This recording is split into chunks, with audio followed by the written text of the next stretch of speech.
Hello everyone, just doing my customary sound check and video check.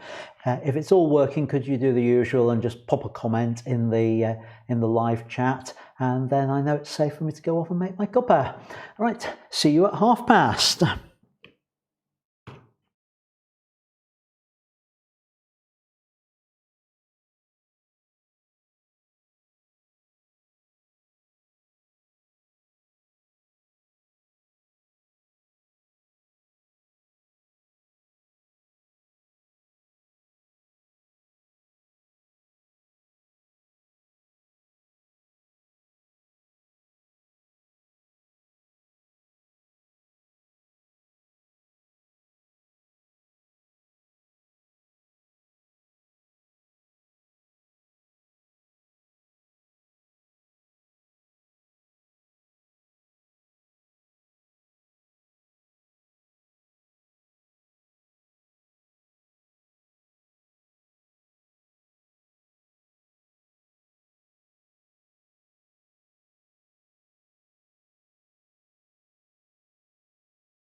Hello everyone, welcome and good evening. Welcome to this week's live stream from Ian's studio. Good to be back. It's edition number 41, and I've just realised that I haven't got one of my monitor displays on there, so if you just give me a moment, I can pull that over, and that will make life a lot easier for me because I can actually then see what's going out as opposed to what's on my monitors, because occasionally, as you all know, things will happen where things are going out that I don't expect. So having this down in the corner of my display so I can see the live feed, that will help deal with some of the problems. Right, okay, so good evening everyone. I haven't name-checked everyone in the live chat tonight, so here we go. Good evening, Peter, Andy, Richard, Terry, Amir, Michael, Robin, and Walter, and anyone else who's watching. It's great to have you with me on the live stream as ever.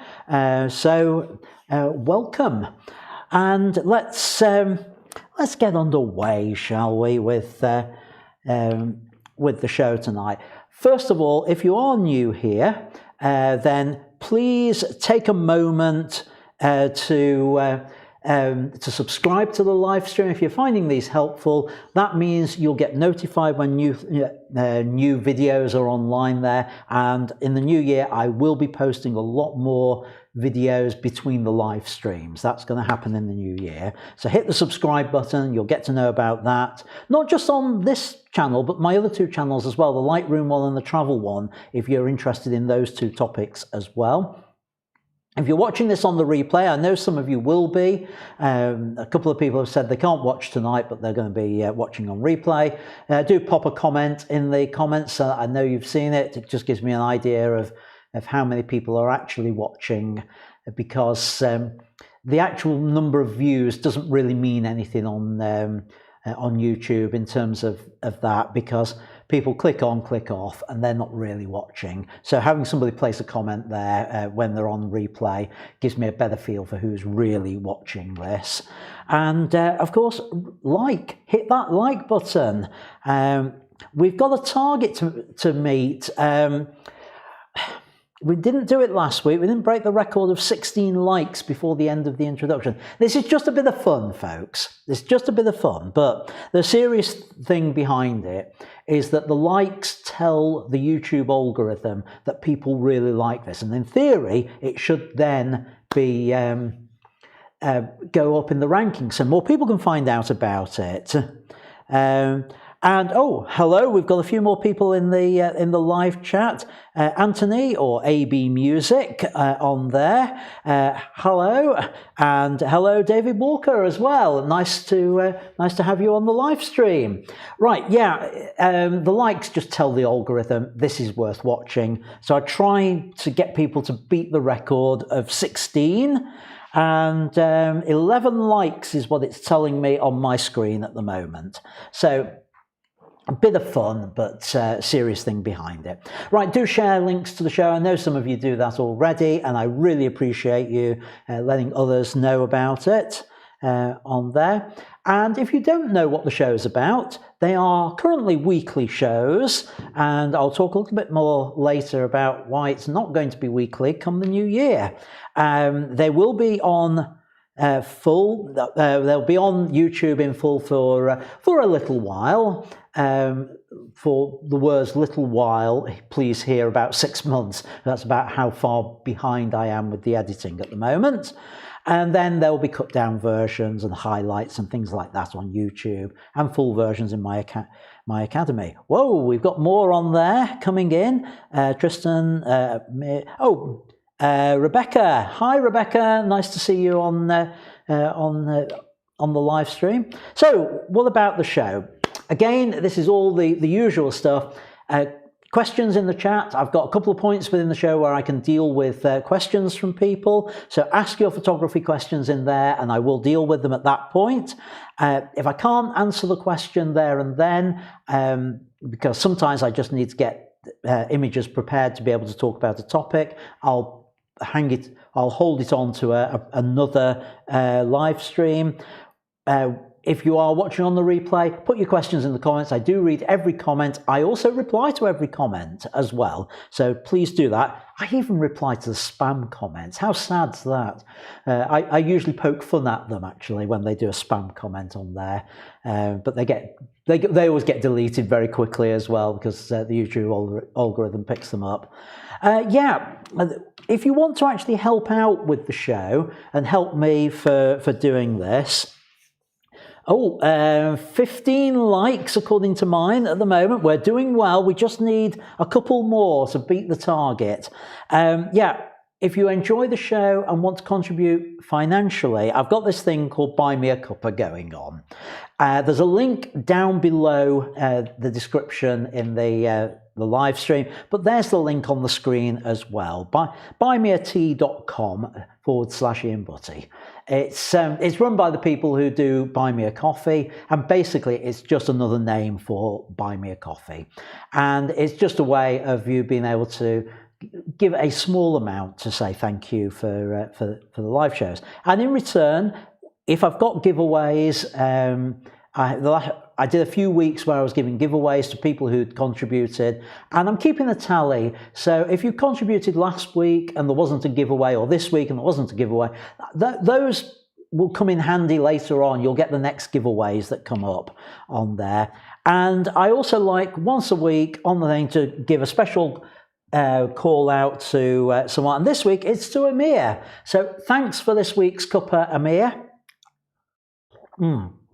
Cheers. Really appreciate that.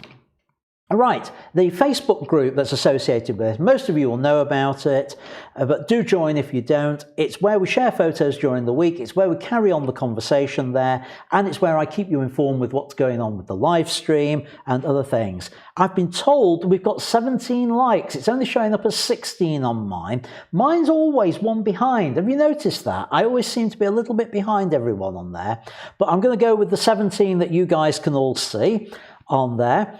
The Facebook group, part of the Facebook group, we've got a banner, and I've started once a week changing the photo that's up there. It's not going to be one of my photos, it's going to be one of your photos, and I choose it each week and I announce it at the end of the live stream. So stay with me to the end to find out whether it's your photo that's going to be up there for the coming week. Last week was this great rain image, which was by Helen, the rain on the windows and all the colours behind. Really like that. But what's it going to be this week? Will it be yours? My newsletter, the links there. One should be coming out before Christmas. So what have we got on the show this week? This week, I've got 2 more Lockdown 20 slideshows. These are the last 2 that I've received. So if you did do it, and please let me have the images via WeTransfer, and I can include you in a future one. The main topic for tonight is image feedback. All about your images. I'm going to go through the ones that you've supplied on there, but I'm also going to do a little bit of a sidestep. Something happened to me 2 days ago that was quite interesting and also a little bit alarming, to do with data security and how it actually affects photographers. So I'm going to tell you what happened on Friday regarding some images I'd created of a model. And if somebody had told me this, or I'd seen this online, I would have said, oh, that's unbelievable, that's far-fetched. But what I'm going to tell you genuinely did happen to me on Friday, and it will give you a lot to think about in terms of security of your own images. So wait for that one on there. I've got the live Q&A if any questions come in on that. Right, have we beaten the record? Well, the record is 16, and Peter is telling me that his display is showing 17. Mine's still showing 16. I'm going to say I'm going to say it's 17 and we've broken the record. I'll be upping that tally for next week on there. So I can see somebody has just bought me a coffee, so thank you for that on there, or bought me a tea, I should say. Coffee, what's that? I want to just tell you a little bit about the future of the live stream. I said it's no longer going to be weekly come January. That's because it's going to become bi-weekly. There's going to be a midweek live stream in January. And what that's all about is that some of these live streams were getting a little bit on the long side. There was one the other week which was 2 hours, and that's way too long, and it's my apologies for that. We need to do something about that, but I don't want to lose being able to provide you guys with feedback. So in order to do that, I am going to do this midweek feedback session, and there may be the odd image I'll do feedback on a Sunday night. That's still the main show, but I'm going to push the majority of the feedback onto Wednesday, and I'm also going to include just one sort of dedicated hints and tips item inside there, but that will be a feedback show. But which day? So I put a poll up, and I'd taken a guess it was going to be Wednesday, and the poll has now got 6 votes for Wednesday. When I last looked, it was 5 when I copied the graphic for the PowerPoints. So we are going to go with Wednesdays initially.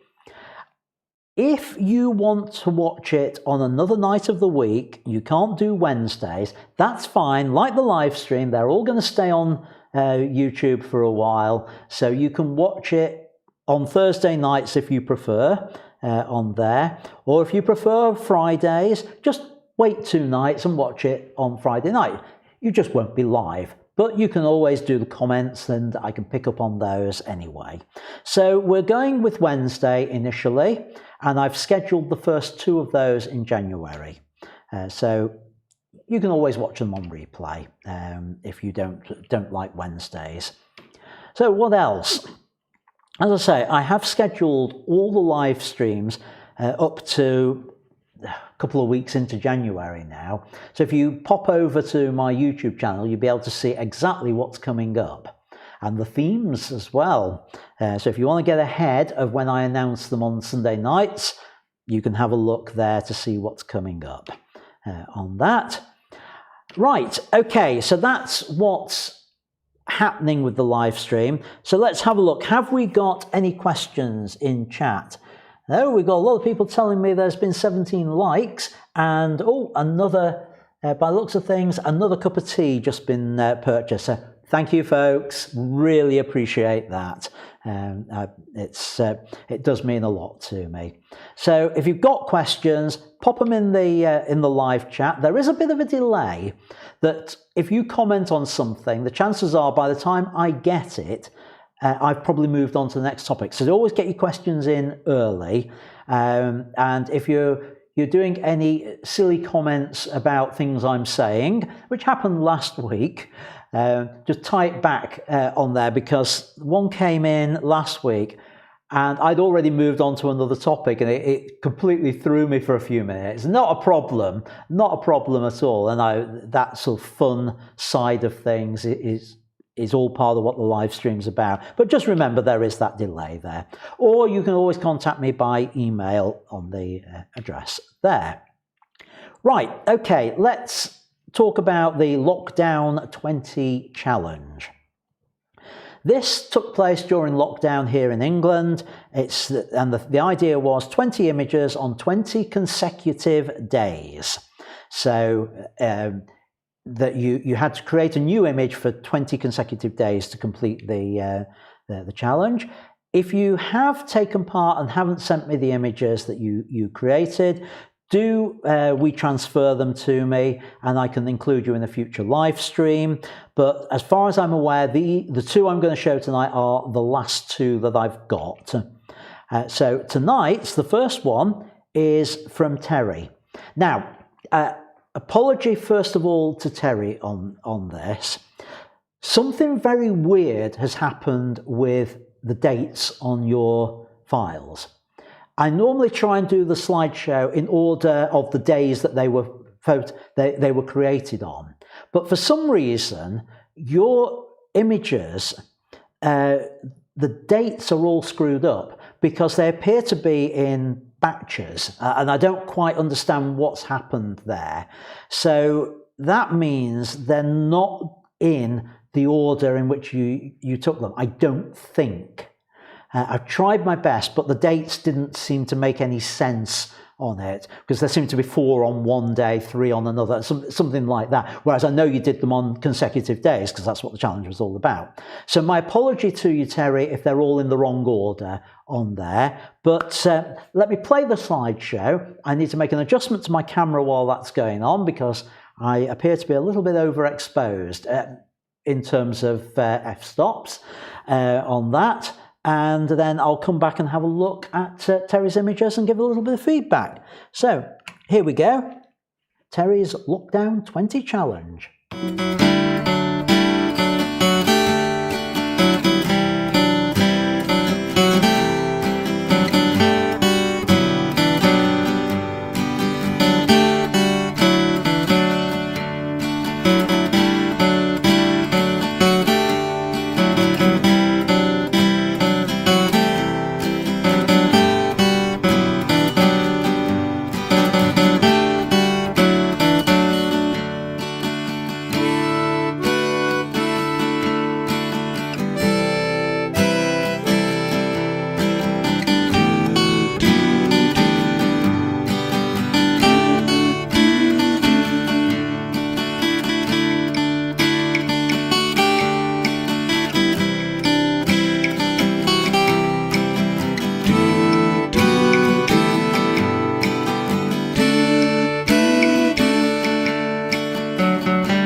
Okay, and we're back, and I'm less blown out on the display now. Right, let me go over to Lightroom. I'll just give a little bit of feedback on Terry's images. So,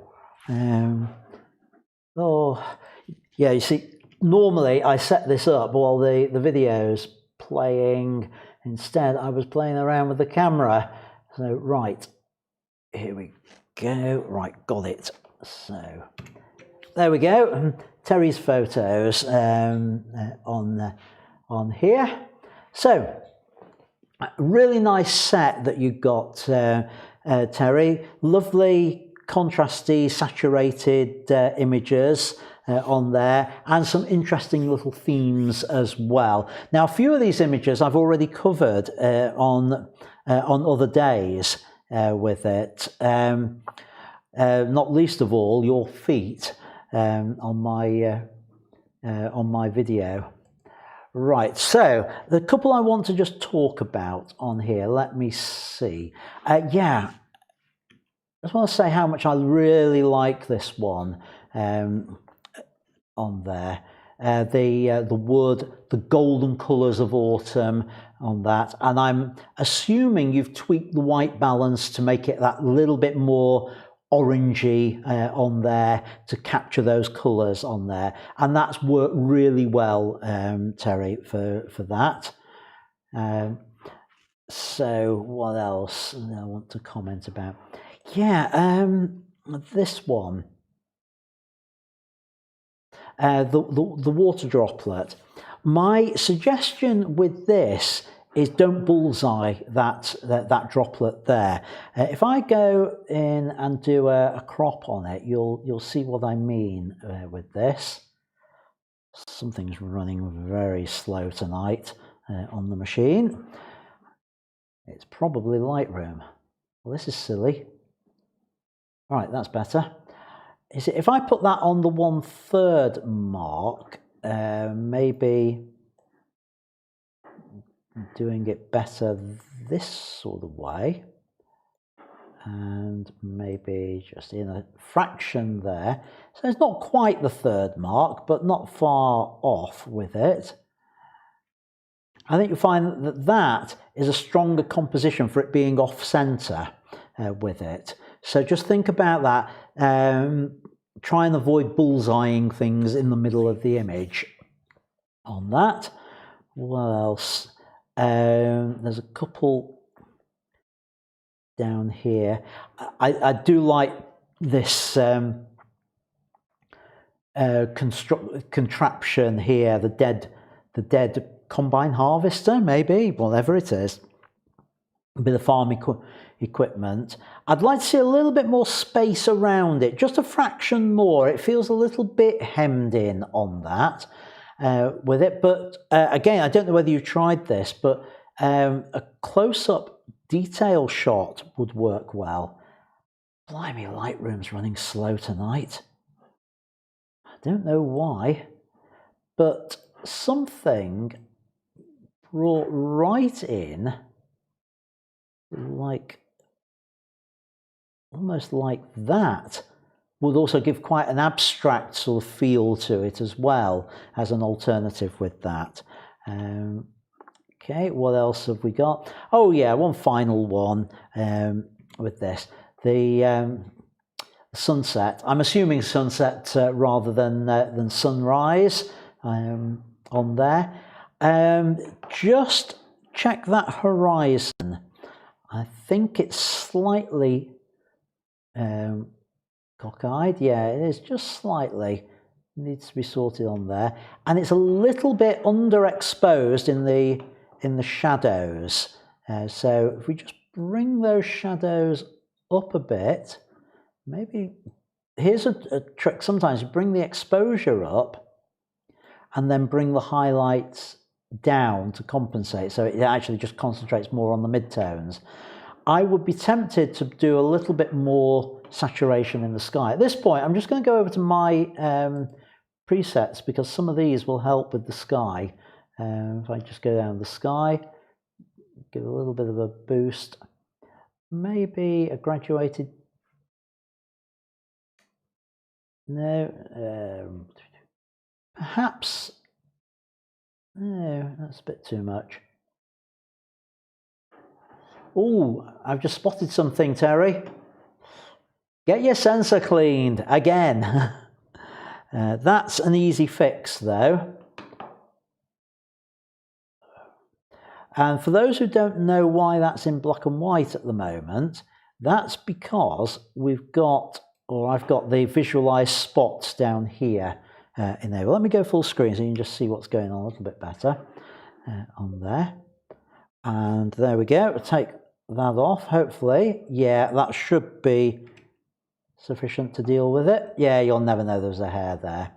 I just think it needs a bit more saturation on this, or a bit more vibrance, just to bring it up. Now I've done that on the ground, the sky is looking a little bit over the top. So I'm just going to reset. Oh, that's odd. My reset didn't do what I was expecting. It's now made it very saturated. Bring that back. Bring it back. And exposure. So something like that. The before and after. There's before and there's after. Just brings the colours up a little bit on there. Again, it's personal preference. I know there may be some people saying in the chat now, oh, I like that dark, moody look to it. It's personal preference. I would go for something a little bit more along those lines. Maybe I can afford to bring that back a bit. Anyway, those are the only ones. That's the things I wanted to go through on there. So that's Terry's Lockdown 20 challenge. So let's move on. And I'm going to just have a look what's going on in chat while I've been doing that. And I lost the chat. Here we go. Nothing new in chat. Right, that's fine. and apparently it's buffering for you all, folks. Sorry about that, according to YouTube. I don't know whether it really is or not, but YouTube is telling me that it's not receiving enough data. So I don't know quite why, whether I'm overloading it. Lightroom's running horribly slow, and that is weird. Right, anyway, I guess there's a couple of things I can close. That's one window closed that I no longer need. And I'll close that window as well. Right, okay, so that might help or might not. Now it's still saying it's buffering. Right, okay, let's carry on anyway. Yeah, feedback. What I'm going to do is I'm going to have a look at some of your images. That's the theme for tonight, is feedback, and I'm going to concentrate on the ones which were emailed to me. And thank you folks for confirming that it's all okay for you. Let's see what Lightroom is doing now. Lightroom's being a pain, that's what it's doing. I've got a black screen here. Right. Now a white screen. Come on, Lightroom. Wakey, wakey. So, right. The ones that got sent to me by email. Right. Let's go into the develop module and yeah.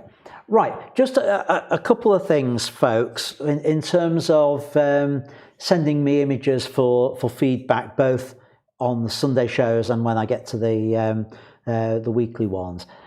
I'm going to have to put a cut-off time in for images coming in, and I think sensibly probably midday on the day of the live stream that are the ones I'm going to have to cut off.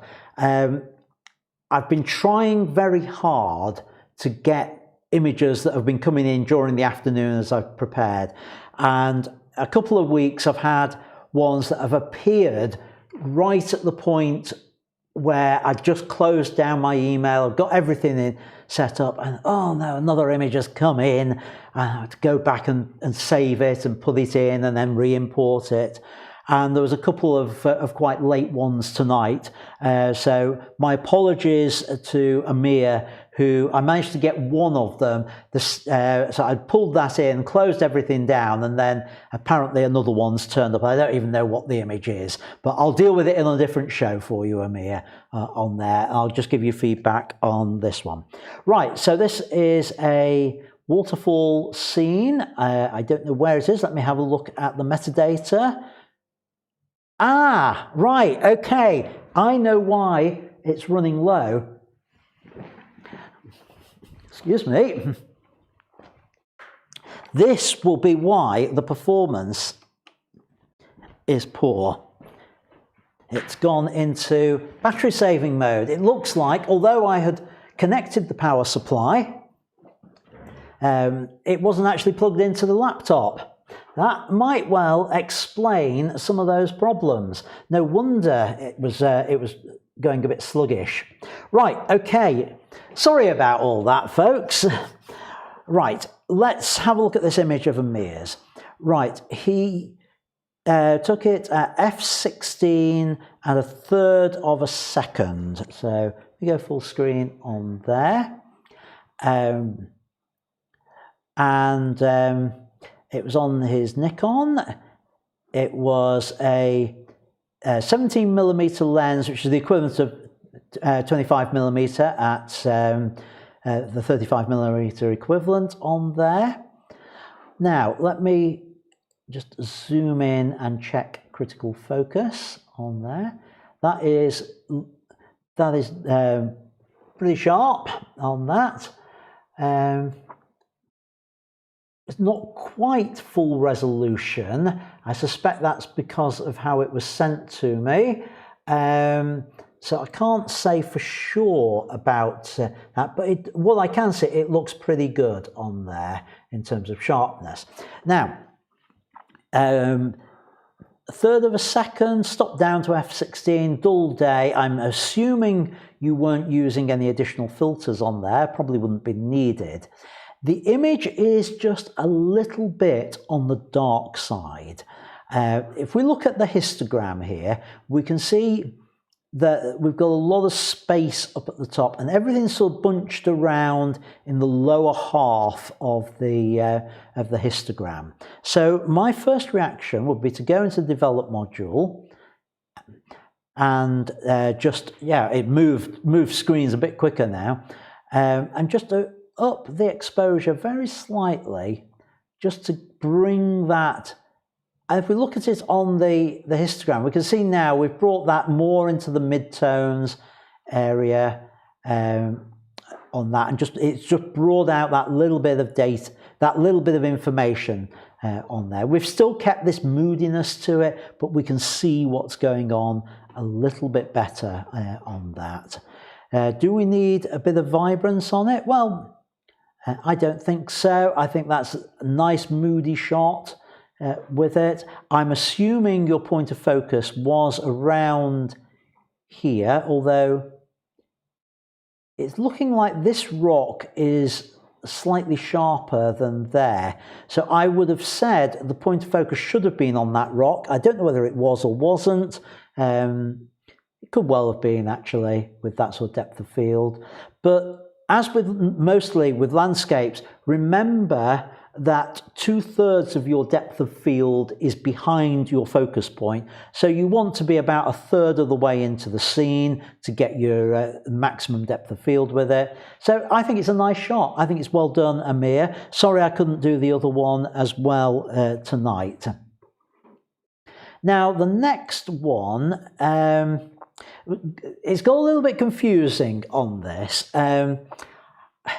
I think this was Helen's, and she'd certainly posted one of this, which I believe was Battersea Power Station. I asked her for the original file, and it's only now I've come to look at it that I think the original file that she sent doesn't tie up with the photo that she posted, but of the same subject, presumably taken the same night, but it's not the same photo. So I'll try and do a little bit of feedback on this one. So let's go into the develop module. It's a night shot. It's taken on a Samsung camera phone. The first thing I would do with this now, Helen, I'm doing all this in Lightroom, but if you use something like Snapseed, which is a free tool for phones, you can do all the same things. They're just done a different way, but the techniques are still possible in there.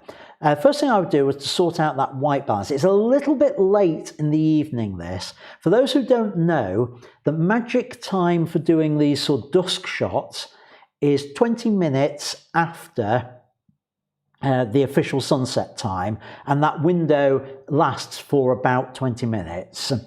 And this is just that little bit late because the sky's now gone dark rather than that blue colour in there. Now we can try and get a little bit of that back by just cheating the white balance a little bit on there. And I would try with this, I want to bring the highlights down to preserve them, and then I can bring the exposure up, but keep those highlights down. It's a bit too much on the exposure. So we've got something like that. Next thing I'd want to do would be to straighten it all up. So if I go into transform, now you can do this, again, Snapseed or other things, you can do this with a vertical adjustment like that. Now you'll notice here that as I do it, there's things likely to go off the top. Now I've gone too far on that. I see things are going out. In fact, I'm going to go with guided on here. I could have done it the other way. I just have to spend a little bit longer messing around getting it right. And I'll take that as a vertical down there. And that's sorted that out. Now it's perhaps gone a little bit too far with it because it looks a little bit too convoluted. So I'm just going to tilt it a little bit on here just to give a little bit of that, and a Y offset to bring it back up on there. And if I say constrain to crop, we've got that, which is a bit more like what we need. I put back my tools on there. So we'd end up with something like that. Now, what else can we do with this? I think a little bit of vibrance will help. And I don't like this edge right here with the lamp on there. So I'm just going to bring that in to lose that. And I'm also going to capture a little bit more of what's down here. That auto crop didn't get it spot on for me. So we do that. I think we need some clarity. Now in the other tools, Snapseed and the like, that would be down as detail or structure. And that just helps bring out what we've got there. Add a little bit of contrast to it as well. And this is really starting to come alive. A little bit of texture, not much. And maybe a little bit of dehaze to help that. So that's starting to give us a bit of bite to it. Now I don't like the red up here. Can we do anything with it? Well, first thing I would do would be looking at putting in a vignette. So if I bring that back, add the vignette in, it helps take out the red on there while I'm at it. So that would do that. So I'd end up with something looking like that. That's a very quick edit on there as to what could be done with it. And the before and after, well, that's my edit. That's the before, after, before, after. So we've just brought the detail out, we've corrected the verticals a little bit and made it this much more of a more detailed shot, say. Right, moving on. Now, if I remember rightly, I think this one's from Anthony. Again, captured on a phone because I've got the shooting data here. Samsung? Can't remember. No, don't know. Anyway, it's a phone image, but Anthony has sent me the full file, and I just want to say a few things about this one. First of all, I really like it. I think the composition on it is great. With it, the idea of having the bauble just on one side and the top of it off at an angle and all that, I think that works really well. The problem with it is it's slightly blurred. It's not as sharp as it should be, which is a shame, really. But let's see what we can do with it in Develop. First thing is, let me just take the information off at the moment, is this area up here I don't like. It's kind of pulling my eye away. So I don't want to lose that bit of the top though. So if I was to pull that down, I'd lose that little bit of the top of the bauble on there. So don't like that. So what I'm going to do, because of what it is, I can do this with a little bit of a tilt to lose it, hopefully. I can get it right. Which allows me to keep the top in there. Now, yeah, that's camera shake by the looks of it. So let's have a look at those settings that you've got. 13th of a second, f1.8. So, right, okay. Here's the thing. I know it's difficult for you to see this when you're using the phone. I'm going to go full screen so you can see the data on here. But when you convert your focal length, which it says is 3.95, 4 millimeter, in terms of 35 millimeter cameras, that equates to 27 millimeter. Now, to handhold something at 27 millimeters, you need to be shooting at least 1/27th of a second, or a 30th of a second, let's say. So a 13th of a second means you're likely to get camera shake on there. Now, this is especially true with mobile phones, because with a mobile phone, you use a phone with your hand out like that, and trying to keep your hand steady when you write out at that sort of distance is really hard. We say that particular rule for hand holding with DSLR cameras, because when you are holding, you're actually bracing the camera. You've got your elbows in, the camera's up against your face, and that's acting like something that's going to stabilize it. And can you see that's much more steady, that position, than holding something over here. So that's the problem that you've got with this shot, is that it's just slightly blurred because the camera has moved. Now, how can you get round this? Well, you could try putting the camera on a tripod. Now, if you haven't got a mount for a camera mount for a mobile phone mount for a tripod, what you can do, if you've got something that's steady, you can just rest on it. You could rest on the top of the tripod, give it that little bit of extra stability. If that doesn't work, the other thing that you can try, and again this depends on what the software and the app on your phone will allow you to do, is if you can take shots in rapid succession, often one or two of the middle shots will have less camera shake to them. It's a trick we use with 35mm cameras. If you are trying to get a steady shot and you can't hand hold properly, you do your best to steady it, then you go into continuous shooting mode and do a sequence of about 3 or 4 shots and press and hold them and release, because the first shot gets that motion as you push down. The others, the motion's steadied off, so that the third or fourth shot in that sequence is often the sharper one with it. So try that sort of thing. But composition wise, you've got a cracking shot here. Now, just because it's that blurred, does that mean all is lost with this shot? No, it doesn't. We might not be able to bring back the sharpness. You can't really bring back sharpness that's not there. We can have a go, and I'll show you about the best we could do on this with the detail on here.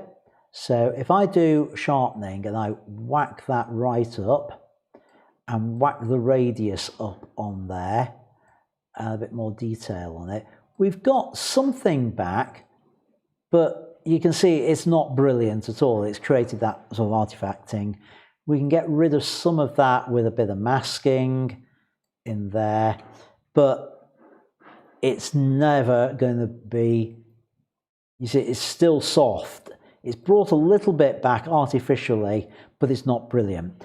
Where you can use this image though, is if you were using it as the background for something. So, for example, a PowerPoint slide about Christmas. You've got nice sharp text over this. That would work because you expect the background to be slightly out of focus, and that slight blurriness because the text is sharp. So you could do something like that with it. Right, what else have we got? Ah, yes, this is from Ivan. Let me have a look at this shot. I'm just going to reset it because this is one I had played with in advance. Sometimes I play in advance, sometimes I don't. This one I did. Right, let's have a look at the shooting data on here. And I suspect, looking at this, the way Ivan has done it, I don't know whether you're watching this, Ivan, but if you are, if you could put in the live chat whether I'm right on this or not, or if you're watching on a replay, put it in the comments. I think the way you've lit this is not the way as one of the other light bulb images on the Facebook group was done, which was a composite.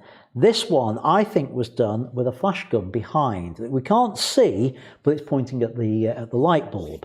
And the reason I say that is because we've got a shadow at the front here, and we've got a lot of light behind. And a light bulb you would expect to illuminate equally in all directions. So I think there is a flash gun behind illuminating it. The problem that we've got with it, if I go full screen, is that the light bulb at the bottom is disappearing into the background, and we can't see the detail written on the light bulb up here. So it's a lovely concept. I really like it, Ivan, but let's see in post-production what we can do about bringing that detail back. And it was 1/5 of a second. That's interesting. So maybe it wasn't a flash gun, maybe it was a torch of some description, 1/5 of a second going through there to create that. Is it sharp? Right, it is sharp, but it's forward focused on it. Part of the problem here, f6.3, you've got a very shallow depth of field, certainly at 82mm, and I suspect you focused here on the edge of it, when in actual fact the one bit of real detail is here. So I would try and make sure that the edge here is in the same focal plane as the writing that's up here, so we can have both in focus on there. So right, let's sort out these problems that we've got with it, and it's not a difficult one to sort out in here. So let's go up to basic, and what I'm going to do with this is I'm going to have a look first of all at which bits are overexposed, and by hovering over the highlight clipping we can see that thankfully the areas at the very edge aren't overexposed, which is brilliant. That's exactly what we want to be able to solve this. So I take that off. So now what I can do is I can control those edges and the bits underneath here by using the highlight slider. And as I bring the highlights down, can you see we've got that detail back? We can now start to see the lighting, the writing on there. We can see the cloth detail underneath, and we've got this distinct edge as we want. However, and isn't there always an however on these sort of things? By doing that, we've lost that white glow of the light bulb, which would be really nice to have in there. So what I'm going to do is I'm going to bring that back by using the whites slider, because that area is this bit down here, that little bit of the histogram right on the edge there.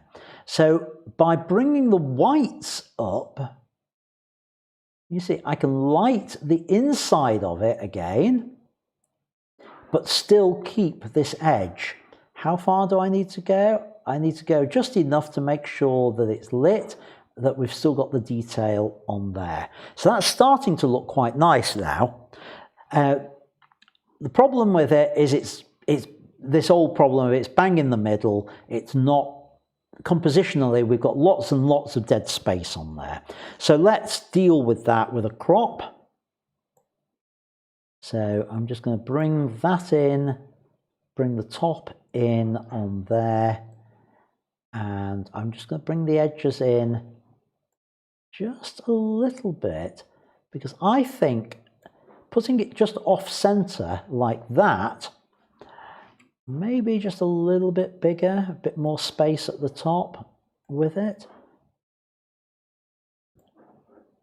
Doing something like that makes for a more interesting shot. And now we've got there, you can see that if that was nice and sharp at the bottom there, that would be really a nice image. Watch the hairs on there. That's again easy one to do.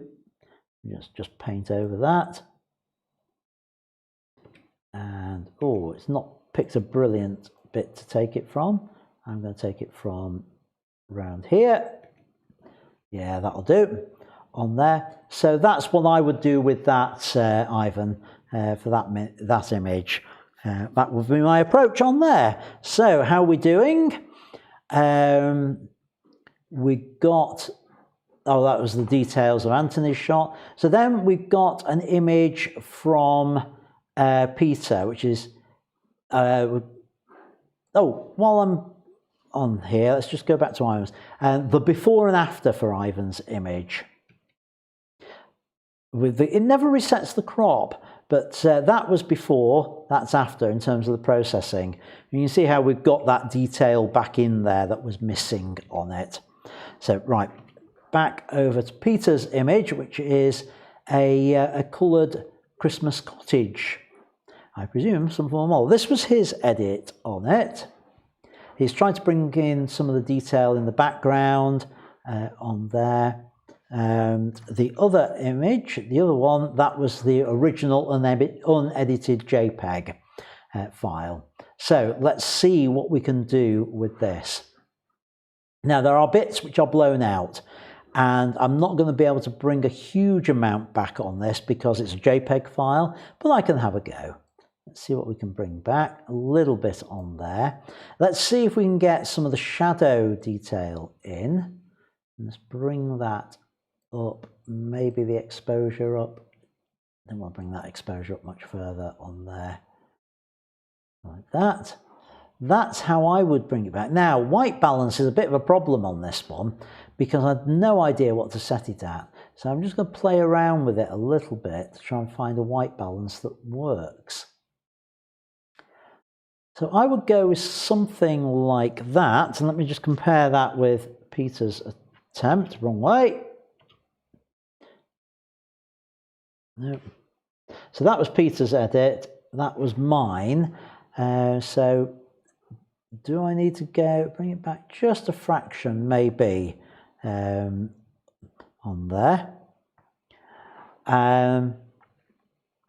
I think the crop on it is a little bit tight at the top. I'd like to see a little bit more of the image at the top and bottom. And I'd almost be tempted to turn the camera through 90 degrees and maybe have a bit more space top and bottom and less at the sides on there. And then if necessary, just crop in a little bit top and bottom with it so that it becomes more towards a square, but not quite so tight on there. Now focus on here. Again, it's not critically sharp in places where I'd expect it. Is that camera shake? Let's have a look at the settings on here. 20th of a second.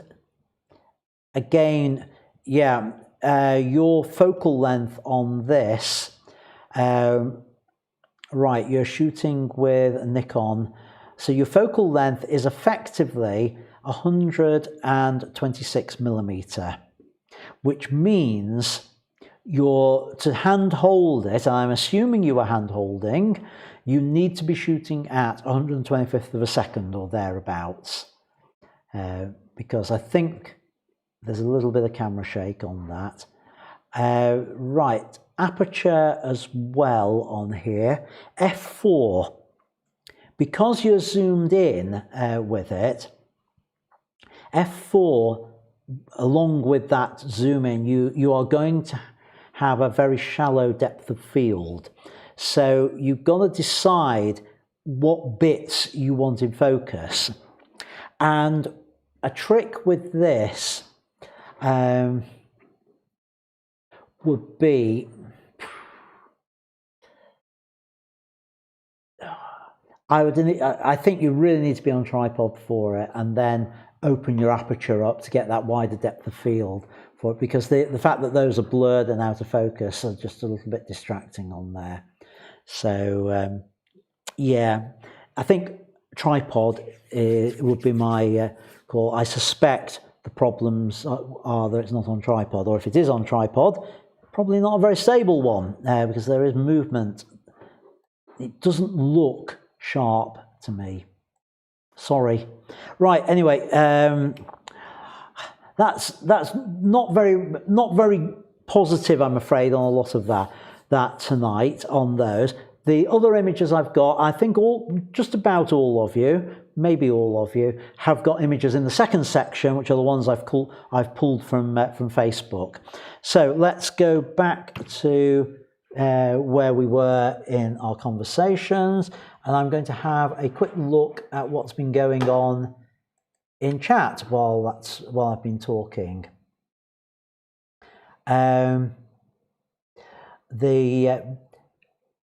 Right, yeah. Peter was resting it on a table, and he's saying he couldn't take it off F4. That's weird. I don't know why that would be on there. For anyone wondering, there's the comments. Yeah, why would it not go off F4? Why couldn't you stop down on there? That is strange. I'd have to have a look at that and see what I could come up with as to why that might be the case on there. But that's what it is. Right, so we've had the lockdown 20 challenge. Prior to that, I did a 120-20 challenge, and I have got a new challenge for you for the new year. Drum roll, please. Our challenge for the new year, for those who want to take part, is Ian's Photo Bingo. I hope some of you will find this a fun one, because it's going to start on the 1st of January, and Ivan has confirmed on the chat that his image of the light bulb was a flash at the back on there. Right, yeah, the challenge for next year is my photo bingo. It'll run over a couple of months, and you'll see why in a moment. Because everyone who wants to take part will get given a bingo card with 25 different subjects on it. Now, those 25 subjects will be picked at random from a pool of, well, at the moment it's 55 different subjects. It may be even more by the time I produce them for real on there. So it's a bingo card. And what you have to do is to try to complete the card by submitting to the Facebook group a photo that meets the subject for each one of those squares on your card. Now, there are a couple of rules to go with this. And I've just had a question coming in. Robin, yes, your 20 lockdown images are coming up later on. So I'm definitely doing yours. They're in tonight. Right, sorry about that. I didn't want to, I wanted to answer that one straight away because in case Robin thought, oh, he's not commented, I'll go off. So stay tuned, Robin. Yeah, everyone will get a slightly different card from there. It'll be 25 topics. Even if you have some which are the same as somebody else, the chances are they'll be in different squares. And this is how it's going to work. All photos must be taken on or after the 1st of January. Every photo must be made on a different date. So you can't just go out on the 1st of January and find all 25 squares and shoot them and submit them all on one day. So every photo has to have a different date. And I'm doing it like that simply because not everyone will have the chance to shoot on every day, and it just spaces it all out for everyone. We don't suddenly get 3 million photos uploaded to the Facebook group. So every photo that you submit for it must be on a different date. But they don't have to be consecutive days. So if you've got a busy day at work and you can't get out with your camera to photograph something, doesn't matter. You can take a week off and then come back to it, because some of them will be nice and easy to do. The chances are you'll get a couple of stinker themes in there that you will have to think about how you're going to tackle those.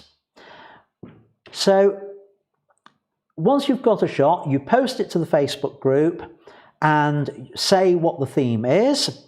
And my decision as to whether it is final as to whether it meets that category or not. I'm going to offer a prize to the first person to complete their card. I've not yet decided what the prize is going to be, but I'm going to offer something for the first person to complete their card. There will be sub-challenges. For example, the first challenge might be something for the first person to complete, for the sake of argument, let's say all 4 corners on their card. Or there might be a challenge for the first person to get a complete row, or the first person to fill in both diagonals on the card, or whatever. And the idea behind all this is just to give you a challenge to go out and shoot, so that you've got something to be thinking about, to work towards with your photography over the coming months. So I would be amazed if we had a winner by the end of January. The absolute earliest that somebody could win would be the 25th of January, because that would be doing 1 photo on every consecutive day and managing to find ones which fit in with the themes on there. Now, I don't think that's going to happen, because I think some of the topics you're going to have to plan a bit to actually get the shots on there. So hopefully it will carry on through January, February sort of time with that. So that's the new challenge. Starts January the 1st. I'll put a post on the Facebook group for people to sign up. And I'm going to ask you to say, yes, you want to do it, and give me a number between 1 and 30, because I can generate 30 of these bingo cards. They're all different. I can generate more than that, actually. There's a way of doing it. But which card goes to which person? If you nominate a number between 1 and 30, that will tell me which card to give to you, entirely chosen at random. You won't get to see what your card is until the 1st of January. Once I've got all the names of all the people taking part, I will schedule a post on the 1st of January that's when you'll see your card for the first time, and we'll take it all from there. So that's the announcement. You're the first people to hear about it. I will announce it during the week on the Facebook group as well. Right, so in answer to Robin's question, yes, I am doing your 20 lockdown images, and here they are. They are coming up now. Let me do the slideshow, then I'll pull them up on the screen and we'll talk about them.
what can I say? That is an absolutely stunning set of photos, Robin.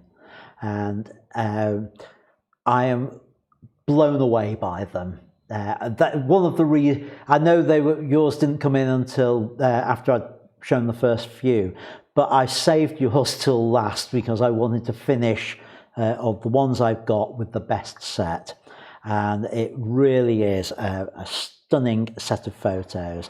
And I've got to say, I really love the fact that you managed that Robin managed to finish her set of 20 photos with a robin as well. How cool is that?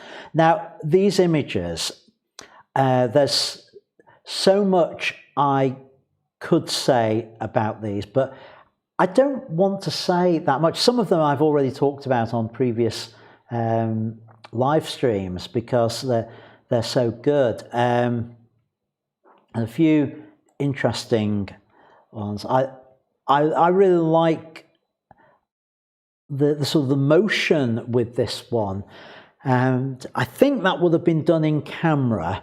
There appears to be a bit of a rotation about it. Might be wrong on that, but I just love the shapes of it. Very impressionistic on there. Really good composition with that. What else? I mean, some of the colours. Also, I'm very envious of your bird feeder, that you've got quite so many birds on there all at the same time. We have similar sort of numbers on ours, but not at the same time. We have the goldfinches, we've got the nuthatches, the blue tits and the great tits on there, and you've managed to get all of them. How they're hanging on to the pole like that, I don't know, but it's just so lovely to see them on there. And you've got one in flight as well on the feeder. Again, other shots that we've talked about the bottle before. That became the group photo one week. This is interesting. I can't quite make my mind up about this one. What's going on here? We've got a reflection, a reflective surface. I'm assuming what I'm seeing in the background is the shadow of the light. So I'm guessing we've got a speed light with a red gel on it going through, would be my guess on how that one was created. And then the yellow effect done in post-production, I think. I'm guessing a little bit on that one, but it's intriguing. It's an intriguing shot with it. Nothing more really to say about these other than well done, and thank you for sharing them with the group. Right, let me go and have a look at what's been going on in chat whilst that's on there. As other people saying, cracking shots as well. Right, have I got any questions for the live Q&A on here? I don't think we have. Right, I want to just take a moment to tell you about something which happened to me this week, which will serve as a warning to you and something to put you on your guard against. And it's all to do with how thorough we are when it comes to data security and our images. And Robin has confirmed the photo was a red torch on a black background with the photo of the light. Right, yeah, the data security there. And this is something we need to be especially careful of, particularly if you work with models. And what happened on Friday will prove to be a good illustration of this. And this is what happened. I got a phone call on Friday, apparently from a model that I shot back in 2013, 2014. Not been in contact with her for many years. She phoned me up, was very pleasant on the phone, asked me how I was doing, and how things were going. And she said, do I remember the photos I'd taken of her? I said, yes, of course. Could I send the images to her? She said, unfortunately, I don't have them anymore. Is there any chance that I'd still got them? And could I let her have copies of them? Yeah, absolutely, no problem. I archive everything. Very happy to do that. So she then said, could I put them on a memory stick and send them to her workplace? And I said, well, no, not really, because that costs me to buy a memory stick, put the images on and send them that way. I can email you a link for downloading them, not a problem. I said, oh, well, the problem is my email's down. I wouldn't be able to get it. So I said, well, that's not a problem. Can I message you through Facebook then? And she started getting a little bit evasive at this point. Oh, this is a bit strange. What's going on? And I thought, well, it sounds like the person. She seemed to know about the shoots that I'd done. I said, look, forgive me, but can I just confirm that you really are who you're saying you are? Because I'm not very good at identifying voices over a phone, especially if someone I've not spoken to for, 6 years on there.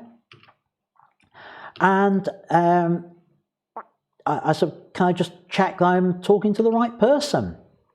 Well, she had her date of birth. She said, well, I've got the model release that you signed at the when we did the shoots. So let me just pull that up and we can go through that, and that will check some details on there. And I pulled it up and she said, well, I can give you my date of birth. Will that help? I looked through the model release and she hadn't actually filled her date of birth in on the model release. So I said, well, no, I can't. That won't help because you didn't put your date of birth on the model release. You just said adult, because that's one of the options with the electronic ones. So I said, I know. What number flat were you living in when you were in Salford? Because I've got that on the model release form. She said, well, that's going back a long time. I've lived in a lot of places. I can't remember the number of the flat. I said, well, can you tell me the name of the road? She couldn't remember that either. So I said, well, I guess I'm just going to have to take your word for it. But how am I going to get the images to you anyway? I said. And she said, well, I'll get my stepdaughter to email you because my email's down. And this was all starting to sound a little bit weird, a little bit strange. So at that point, I said, okay, when I get that email, I'll reply to it. And I hung up. After hanging up, I thought, thinking about this, this all just sounds a little bit odd. So what I did is I went onto Facebook and I pulled up I did a search on the model name, and I found that on my own feed, I tagged the model at the time of doing the shoot or one of the shoots back in 2014. Because I tagged her, and time's gone on, she'd unfriended me, as we all do on that, I was able to find the profile, find that she'd got a different married name, which was the same name that she'd given in the telephone conversation. So I thought, well, I know this Facebook account is the real person because we've exchanged messages on here in the past, all going back at the time of the shoot. So I just pinged a message off to her and I said, excuse me, but did you just ring me about 30 minutes ago requesting your photos? from our shoot back in 2014. And there was a pause, and very quickly then came back the message, no, that wasn't me. Someone pretending to be her had called me, trying to get hold of photographs of a model. And having exchanged messages then with the model, realizing that the person who called me was obviously up to no good, for whatever reason they wanted those images, I don't know. At that point, I reassured the real model that I was not going to release them to anyone. Not only that, I took down her gallery of images, because she did say she was going through a messy divorce at that point. And I wonder whether it was in connection with that the person had called me, trying to find something on her. There's nothing untoward with the photos. She was very proud of them. I'm very proud of them. But obviously somebody else was after them. So I've taken them down. They're not in my gallery anymore. But I just wanted to mention it as a warning to you that if you work with models, if you do shoots of people and you hang on to your images and you have them on archive and can access them pretty quickly, as I can, when somebody contacts you for them, make sure it really is the person that they said they are. So the lessons for me from this is it's reinforced the importance of the model release form. Not only for proof that the person had consented to having photos taken or whatever, but it's useful in the future for checking the person's identity. If there's any question, somebody contacting me saying, I want those photos, I can use the data that's on there to check someone's identity. And then the other lesson is check and double check before you release images to people. Because there are people out there, I now know, that will lie to try and get hold of images. I'd had something similar with some theatre ones, completely different story, different situation. But I just wanted to mention it as a bit of a warning for people. So a bit of an aside, but hopefully you found the account of that interesting and as a warning. Right. So let's move on to the other bit of feedback, which is your images from Facebook this week. And let me head back into Lightroom to do that. And here we go. Right. Move down from Facebook. Again, do these a little bit quicker than I did the in-depth ones. So we've got a nice set of images here. So let me pull them up one image at a time. This one is from, actually I'll do them this way, information. This one's from Richard Lovelock, and it's his wife, partner, swirling around one of those burning wire wool things to create the sparks in a forest, and creating a really stunning image of light here. Really like this one, and I actually quite like with this the deliberate wide angle and those trees converging in, and it all just works with this. So well done, Richard, on that one. Really nice image, really well done. Right, this is the other image from Helen, the one I was trying to do the work in Lightroom on earlier, and I'd asked her to supply me with the original. It turned out to be a different one when I looked at it. Well, again, the things I would do on this, very, very briefly, because I've covered most of it on the other, would be to try and correct the verticals on there, and I think it's going to have to be guided on it. Do a guided one, so we bring that down straight, and again, if this is on the oh, I don't like that, that's way too much, so it's got to be in a little bit, and I'm going to have to, yeah, that will help. The automatic crop really gets confused with this sort of thing. So you get something like that. Now I can change the aspect ratio to try and sort out that stretching on it. So if I do that, that's a little bit better on there. And the vertical, a little bit more. So we've got something like that on it. So that's a little bit nicer on there. And the shadows, I can't bring up the detail in the background on it. A little bit with the exposure. Protect the highlights, bringing those down. And we have something like that. As I've said previously, it's 20 minutes after the official sunset time, and the time lasts for about 20 minutes, is your ideal time for doing these types of shots on there. So moving on. Again, some more from Richard. And again, this one's just a fraction late on that magic time. And with this, Richard, it's a shame to have lost the bottom of the roundabout and the light trails down there.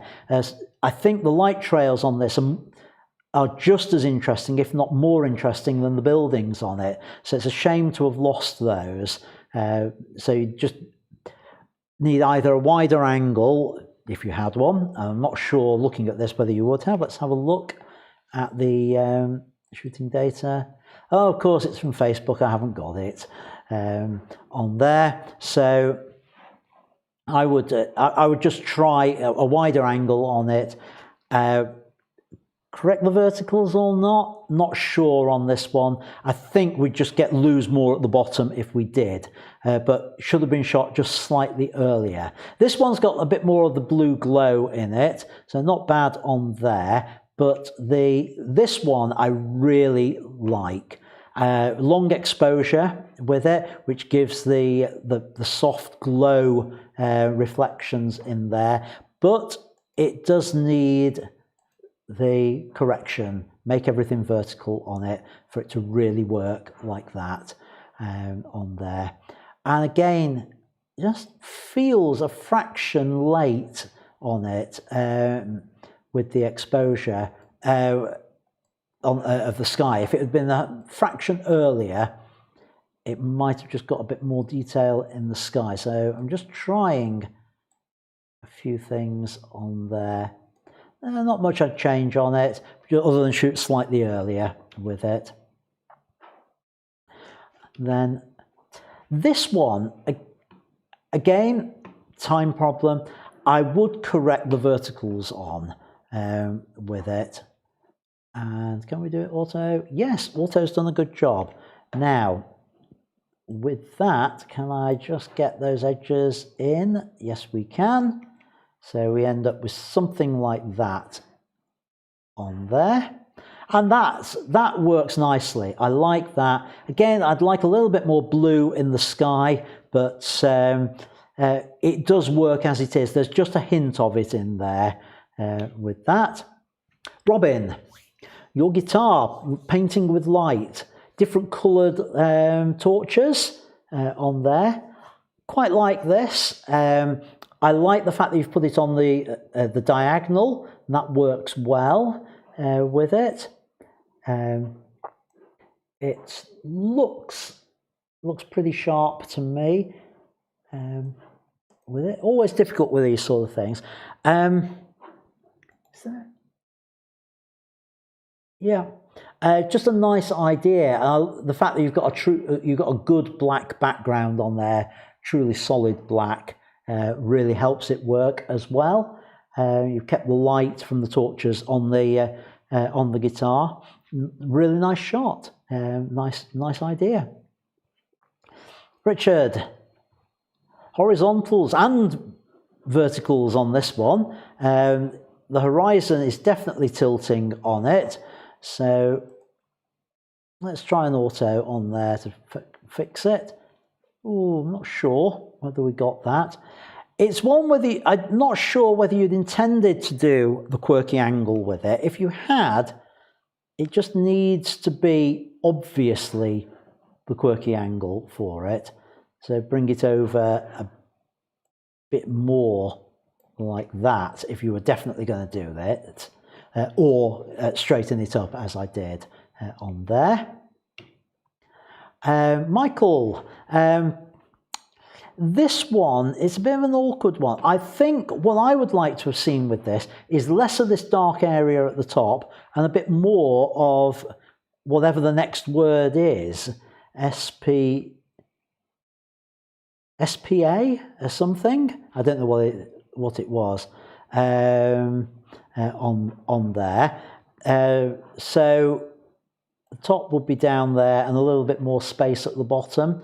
I think that would have worked better on that. And again, 20 minutes after the official sunset time would have been the best time for it. I seem to be saying that a lot tonight. John, your Tesco light bulb. This is the other way of doing the light bulbs compared to the one we looked at earlier. This is a combination shot. And I do like this. I like the fact you've got a dark background with it. But this is how it was done. One in the holder there, you can see the shot with it lit up. And then the second shot with John holding the bulb just to get the bottom part. Now, John did say he had some problems with matching the backgrounds. It'd be better off with a true black background, which we don't appear to have had here. There's a white background and fall off. So yeah, make sure your backgrounds are the same. With that, black would work well, and that would give that sort of image. So really like that. Whoops. Phil. Now, I believe Phil's going to watch this on replay. I've just picked 4 of Phil's images. There's not a lot to say about them other than, well done, mate. You've got some cracking shots there, which I know Phil is an absolutely brilliant photographer. He's posted a link to his YouTube channel on the Facebook group when he joined. I gave him permission to do that. I actually suggested it to him in a message. He's a really good photographer. I'm hoping to do a collaboration with him in the new year. But he's a brilliant landscape photographer, comes up with some great ideas and great images, such as capturing the sun just coming through the branches of this tree. Single tree like this really works well on there. I'm going to try a very brief edit on this. I've not tried this before, so this may all fail. I'm a little bit reluctant to do it, but I'm just wondering, and this is personal preference, I think a little bit more, I quite like a little bit more texture and contrast. I want contrast? No, I don't want contrast. What do I actually need? Yeah, I want to see a bit more detail of that tree instead of it being a true silhouette. So I'd probably do something like that. So we've got the detail to go with it. And it's also caused the star burst to be a little bit bigger on the tree. So before and after. I can be a bit heavy-handed. I like contrast in my images. It's a style thing. Now, as we look at some other of Phil's images, you'll see that he has a much smoother, less contrasty style. But I just wanted to show you a different way of processing that, a different look. And I might also think about one of my vignettes on there. Yeah, I'll go with that sort of vignette as well with it. So before, after. That's my suggestions on that. But let's have a look at some more of Phil's. This one, interesting. I'm not sure whether Phil's done it in camera or not, but the orange sky and the blue below. It feels very artificial. This is where I'm going to get a message from Phil saying, no, that's exactly like the scene looked. It just does feel a little bit artificial to me on this one. I don't think it's one of your best images, Phil, on there. The tree, on the other hand, I love the atmosphere on this. Now, this is a personal thing. I'm 100% certain that Phil chose the levels of brightnesses to keep it dark and misty like this on purpose. But for me, I would like to see just a fraction more detail and a fraction more contrast in there with it.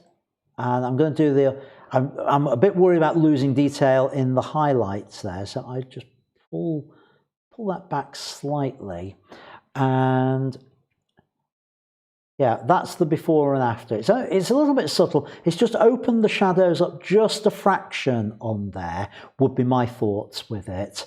Phil, hope you don't mind me doing these tweaks. I know what you've done is deliberate. It's your style. I'm just wanting to try and show some alternatives. Again, this one, if I was doing it, I'd make it more contrasty. However, I know this is deliberate, and I love it. I absolutely love it as it is. I am not going to attempt to make it more contrasty. I love the way the sun is breaking through the mist on there, because if I did try to make it contrasty, and if it was my shot, I'd do that instinctively, we would lose the atmosphere that this is a misty, I'm guessing, morning on there with the tree, that it would lose that whole atmosphere and look to it. I'm suspecting Phil has also toned it in post-production to bring out the orange with it. Don't know for sure, but I suspect he has. Whatever you've done, Phil, it works. It's a good one. Well done. Thank you for allowing me to share it with the members of the live stream. Kim, again, another person I think watches on replay, has asked for a bit of feedback on some street photography. Like the black and white conversion, we've lost a little bit of detail in the shadows on here, and as you can see, it's completely plugged up. Now, I think these are phone images from what Kim's told me in the past, so I think the phone and the processing on the phone has caused those to get plugged up a little bit. So just be a little bit careful of that when you do your processing. The other thing with this, it's a style thing. The space at the top and at the bottom on there, I don't necessarily dislike it with this one. I might be tempted, I don't know, I might be tempted just to do a slightly tighter crop at the bottom, so it then just brings them in. But I don't like the loss of detail in the background. It's a personal thing. I know it's very much a specific style that people go for, and it's quite a trendy, almost an Instagram-esque style. So it's not my style, but I can see it working, and I know you go very much for that sort of that very contrasty black and white style. It's just that little bit further than I like. I like the reportageness of this. I like the detail and the texture on this. Again, we've got bits of the blacks plugged up though. You can see a lot of that detail's lost. What is interesting about this is the detail and the texture of the tarpaulin that's on there. So I'd try and encourage you to keep that detail in those shadows. And finally, this one.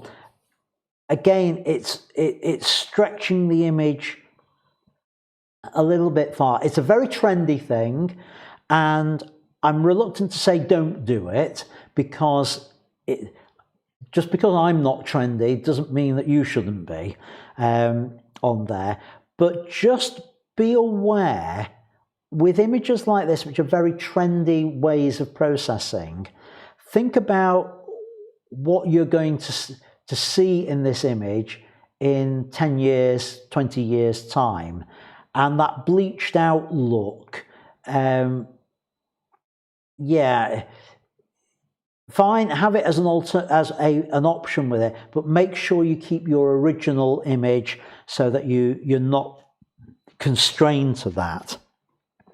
Because in 10 years time, I hazard a guess that you'll look at that and go, yeah, what was I thinking? Because I'll tell you what now, if I look at images I created 15 years ago, I go, oh my goodness, why the hell did I do that? That's because we develop. And one of the things I try to encourage people to do is to become timeless with their images. There are certain styles and certain ways of processing which are much more timeless than others, and those won't go out of fashion. John, nice shot. I like the idea of this. I would suggest with this that you go for a much longer exposure to try and get that true soft water effect. Think about some of the ND filters that you could use. Try and get yourself a 30-second exposure with that. I can see what you're doing with the white borders on there. I'm not 100% sure it works. It's not a bad idea, but I think this one, I don't think it needs the white edges to it. Peter, nice one here. I like the idea of the light through the trees. Just be careful again about losing detail in the blacks. You see how they've gone on there, they're plugged up. It would have been nice to have a bit of that in there. But if it's aimed as a silhouette, then fine, not a problem with it on there. Maybe this is one where I just want to try and balance the image a little bit. Does this work better with just clipping it slightly? Might do, actually. Just something like that. The balance of the trees, this side's not quite so interesting. Forgive me for putting this through your name. Oh, maybe not. Maybe I can put it there. And maybe that sort of tighter crop with it works. And I quite like that little narrow strip of land at the bottom on there. And that just sort of brings it in a little bit, would be my suggestion on that. Robin, another nice shot. Smoke patterns, I presume coloured in post-production, as most people do on it. The only thing to watch with this is be careful not to lose the detail in the smoke. And you can just bring it, that can be brought up a little bit, and we've still got this patterns around here in there. So either brought that up a little bit to make that work, and if you think the whites are blowing out, they're not, but you can just bring them back very slightly on the edge there. So I would do that. Like the idea that you've framed it on the diagonal as well with it. Nice abstract image. And was it last week?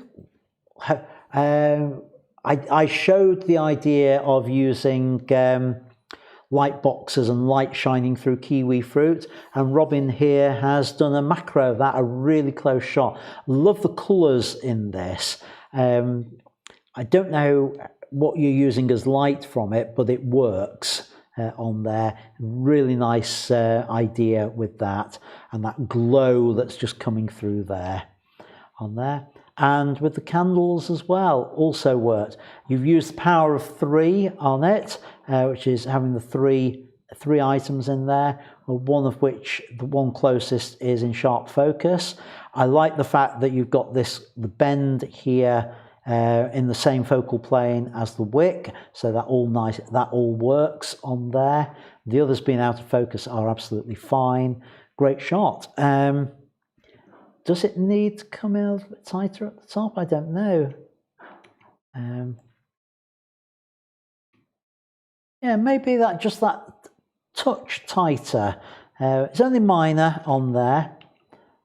And I really love this one as well. Again, must be a painting with light one, different coloured light torches being put through a spoon, apparently, and then reflecting onto, I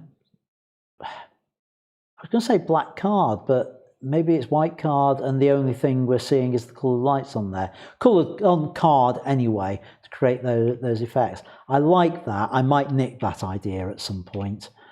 Ivan, yeah, your socks.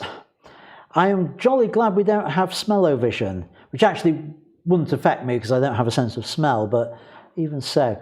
I'm assuming you have done this with photos of smoke, similar to what Robin had, and then photoshopping that in afterwards. There is a bit of a funny with this, in that we seem to have a lot of repetition in it, but I can't quite work out what the cause of it is on here, what's going on, because this seems to be a band across the middle. Let me go full screen. There appears to be a band here, like that, and there appears to be repetition going up along here, unless this isn't smoke and it's some form of cobweb type stuff. I'd like to see, I don't know, the smoke's not working for me. I like the concept, I like the idea.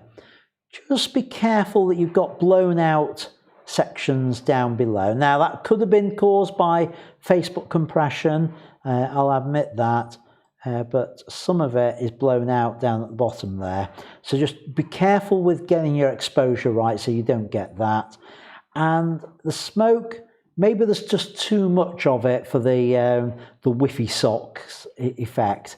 Really like the concept on it. It's a nice idea. I think it just needs a little bit more work to it. And the lighting on there, I'm trying to work out how it's been lit. It's been lit from above. So yeah, I'm not sure what's causing this, how you've done the smoke on it, but there does look like there's repetition of it going up there of some form. So anyway, nice idea. Right, is that it? That is it. So let's see what's been going on in chat while I've been talking about those. So, yeah, I can't read it, it's too small. Let me find the right page on here. Right, so what people have said.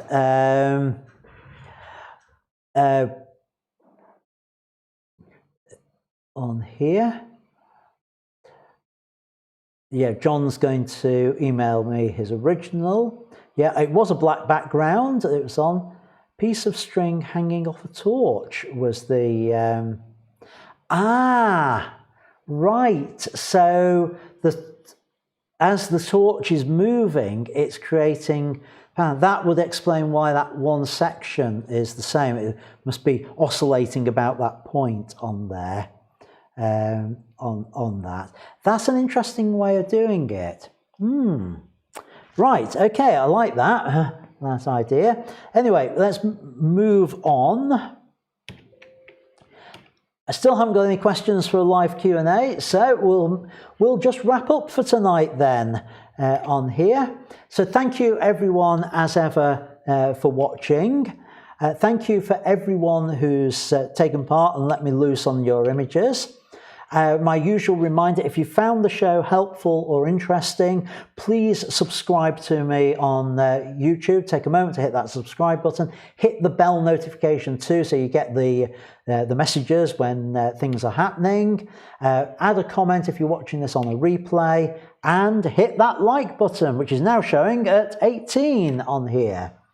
And my thank you to everyone who's bought me a cuppa to support the show. That's the link if you want to buy me one as well. And of course, special thanks to Amir for tonight's cuppa. Really nice. And my image of the week to go up on the Facebook page is this one from Richard. Congratulations, Richard, and congratulations to Laura, who is somewhere in the middle of that. Where there's sparks flying, Laura will be in the middle of them. So thank you for that, Richard. I'll pop that up on the Facebook group very shortly, and I'll pick a new one next week on there. So whose will it be next week? Tune in and find out. Next week is a Christmas special. You're going to have to bring your own mince pies and your own mulled wine for that. But please post your Christmas photos to the Facebook group this week, and we'll talk about photography techniques at Christmas, ways to create perhaps some of the non-standard Christmas photos. And I look forward to seeing your examples this week. So until next time, as ever, thanks for watching and keep making great photos. Bye for now.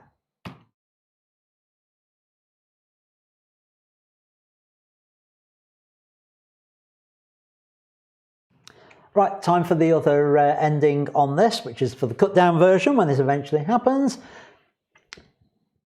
Thanks for watching this cut down version of Ian's Studio Live. The full version is now in my academy, and highlights only are here on YouTube. If you want to see the full version, please join my academy. It only costs £6 a month or £60 a year, and there's lots of other resources in there, including courses, including the likes of inspiration sheets, lighting diagrams for studio work, all sorts of things on there, and some dedicated videos just available to my Academy members as well. So go have a look at that, and I'll see you next time on Ian's Studio Live. And until then, thanks for watching and keep making great photos. Bye for now.